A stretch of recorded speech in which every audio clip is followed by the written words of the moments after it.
Hello, once again from the Ozarks High Point. Here from Southwest Missouri. I'm Chris.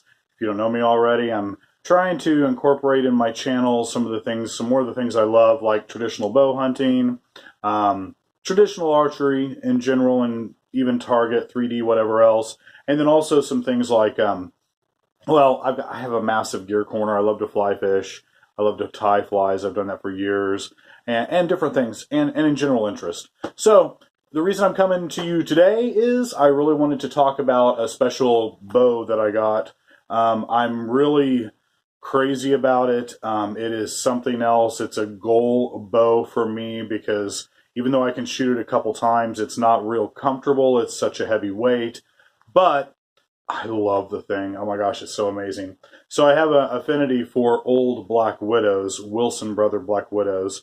And I like new Black Widows too. I just can't afford one yet, so maybe one day, that's in the future. But I keep an eye out for any time I can get a used one from back in the day to add to my collection. And my first one, I was so happy. I've got an X99 on the top shelf here that's my target bow. And I love it because even after I get wore out and different things, as I shoot through the day, I can always go back to it. It's a 36-pound draw.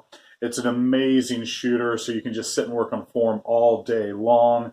I do love to shoot, of course, my longbow first that I set in the other room right now. But the one I wanted to talk about today specifically is a early Wilson's Brother Black Widow. Oh, she's so sexy. I love her so much. My wife laughs and laughs when I say that, but I don't care.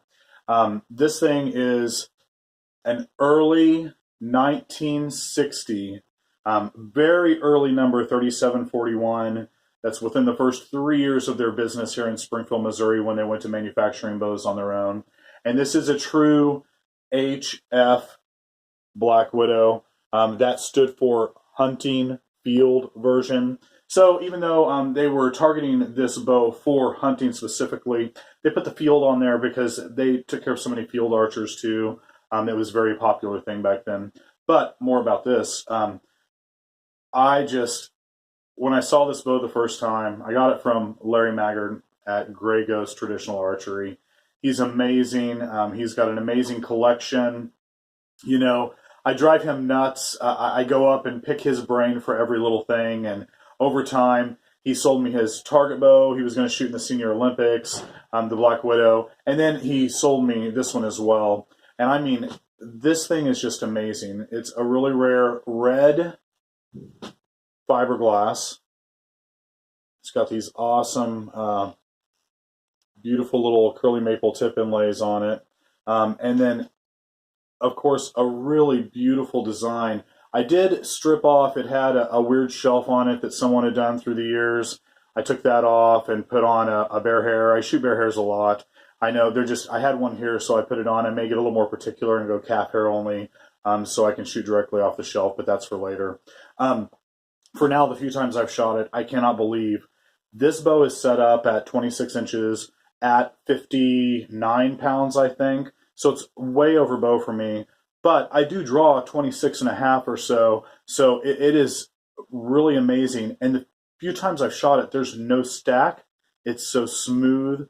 It's so dead and quiet in the hand. I cannot believe what technology they were doing with amazing bow that we can still shoot from 1960 till now. I mean, that's 57 years.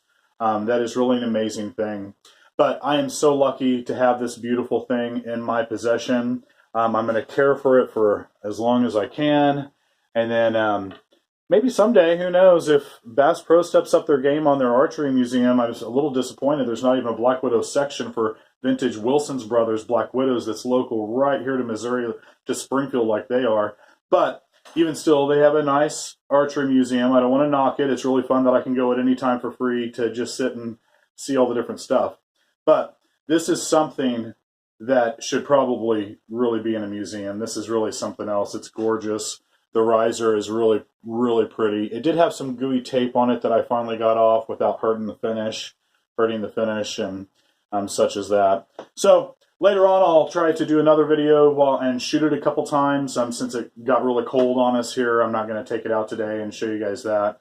But I had to at least show that it's my new pride and joy. I mean, this is my #1 favorite new collector bow. It's something else. So some really pretty lines on it, and the curves, just really something else. So anyway, I really appreciate your time. And once again, hope you're having a great weekend like I am. From the Ozarks High Point, it's Chris. So have a great weekend. See you later. Black Widow.